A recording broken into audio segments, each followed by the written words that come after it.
E hoje eu quero trazer aqui para vocês dados concretos que vão demonstrar que essa nota técnica do INSS ela é falaciosa, no sentido de que a revisão da vida toda custaria para os cofres públicos o valor de 360 bilhões de reais.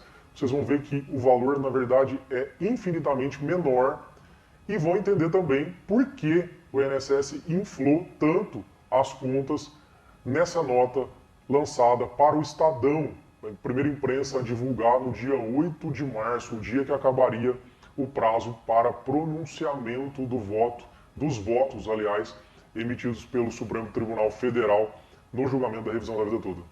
Pessoal, primeiramente, é sempre importante lembrar que a revisão da vida toda é uma revisão de exceção.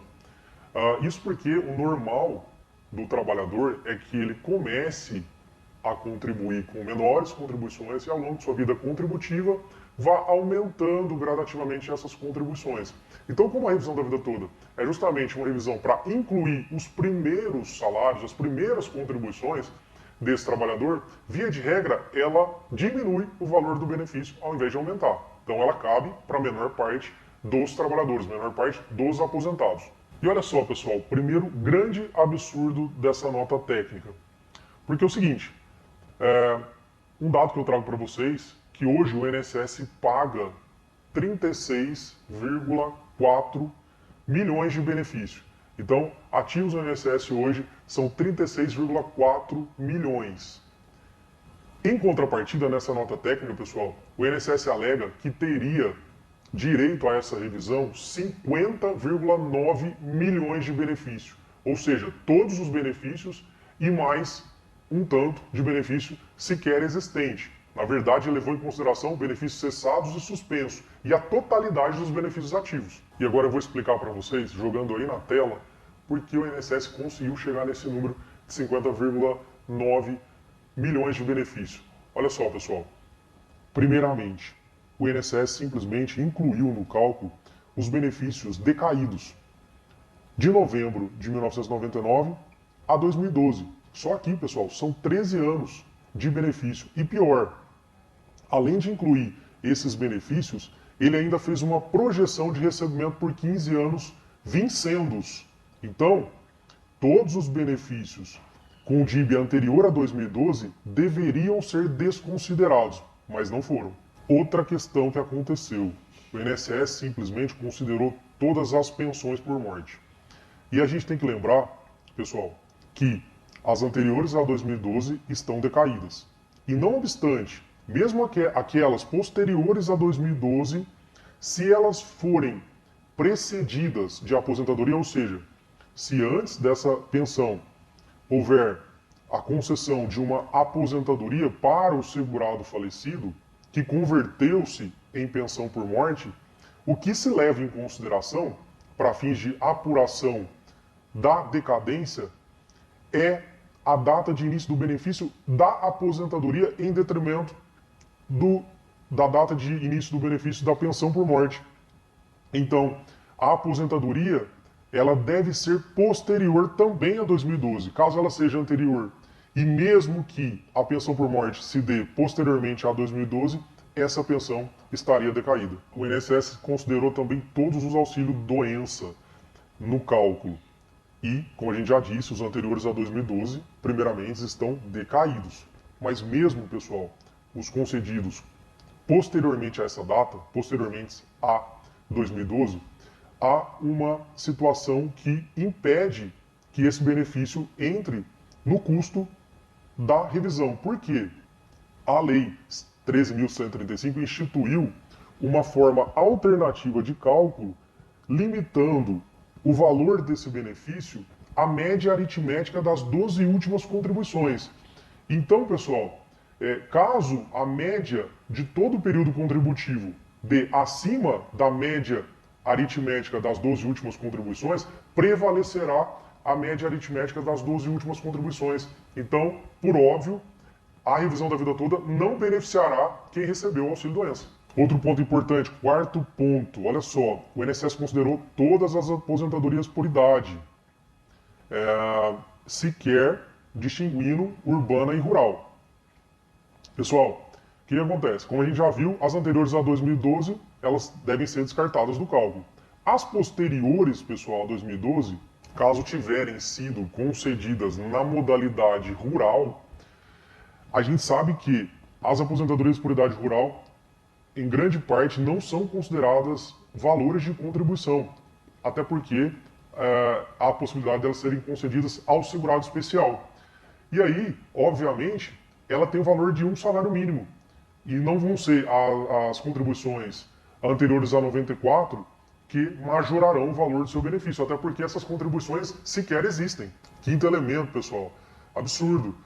Uma vez que ela considera simplesmente todos os benefícios ativos, o INSS considerou os benefícios de cunho assistencial, o BPC-LOAS. A gente sabe que o BPC não leva em consideração contribuições, até porque ele não exige qualidade de segurado. Então, esses benefícios não têm como ser revisionados, eles são sempre no valor de um salário mínimo. Mais uma situação a ser reportada, o INSS considerou os benefícios que já estão no teto. Hoje no Brasil não são muitos benefícios ativos no teto, porém, o que é certo, e eles precisam desconsiderar também os benefícios concedidos no teto, justamente porque esses benefícios não têm possibilidade de majoração. Mais um absurdo é considerar os benefícios cessados ou suspensos anteriores a 2012, como nós vimos, estão decaídos, e mesmo, pessoal, aqueles com DIB posterior a 2012 e data de cessação anterior a 2017. Por quê? Se o benefício ele está cancelado ou suspenso nesse interregno, ele não terá problema de ser revisionado com relação à decadência, mas haverá a impossibilidade do recebimento das parcelas vencidas em razão da prescrição, que para você revisionar um benefício, ele precisa estar dentro do prazo decadencial. Mas não somente isso. Caso ele seja um benefício cancelado ou suspenso, essas parcelas vencidas, elas necessitam estar dentro do interregno de 5 anos anteriores ao ajuizamento dessa ação. E o que vai acontecer, pessoal? Se o benefício foi cessado nesse interregno de 2012 a 2017, essas parcelas, em que pese poderem ser alvos de revisão, elas não poderão ser recebidas porque elas foram fulminadas pela prescrição. A gente chama de prescrição quinquenal. É justamente isso, a prescrição de 5 anos. Indiferentemente a isso, a INSS considerou também essas diferenças, a diferença salarial não recebida em razão de uma eventual revisão da vida toda favorável, de parcelas simplesmente prescritas, em que pese estarem dentro do prazo decadencial, como eu disse, elas foram atingidas pela prescrição.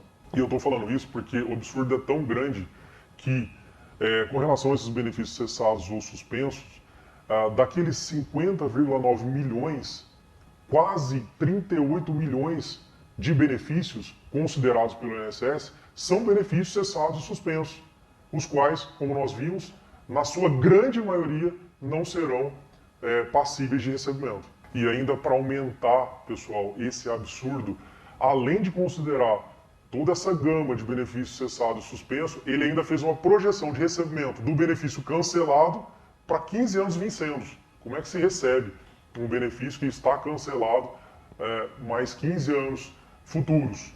Ou seja, é impossível. Essa nota é tão absurda que o INSS sequer teve coragem de juntar essa nota dentro do processo. Aliás, dentro do processo foi juntada uma outra nota que fala em 46 bi, feita também pelo INSS. E nessa nota, essa nota também é falaciosa porque ela considera os valores de benefícios concedidos em 2009, 2010 e 2011, que estão decaídos. E o próprio INSS comenta nessa nota técnica, na oportunidade em que juntou no processo, que justamente esses benefícios mais antigos é que representariam o maior custo. E em contrapartida, é muito importante dizer que já há estudos prévios em cima da própria nota técnica juntada no processo pelo INSS que sinalizam ser infinitamente menor o custo da revisão da vida toda, que ficaria, na verdade, em torno de 2,7 a 5,5 bilhões. Então, pessoal, é preciso ter muita parcimônia na análise dessas questões, por isso que nesse momento é muito importante a gente trazer dados verídicos, inclusive dentro do processo, do valor realmente que vai representar a revisão da vida toda para os cofres públicos. Lembrando sempre, gastos com previdência social não são simplesmente gastos, são investimento. A gente sabe que cada real colocado em um benefício previdenciário retorna para o Estado, retorna para a União em forma de outras coisas, como impostos, como movimentação de emprego e tantas outras coisas de extrema importância para a vida do aposentado. Então, pessoal, fiquem atentos às próximas movimentações dessa causa, desse processo, porque nós nos empenharemos a combater essa nota técnica absurda apresentada para a imprensa e não ao processo pela INSS no dia 8 de março do presente ano.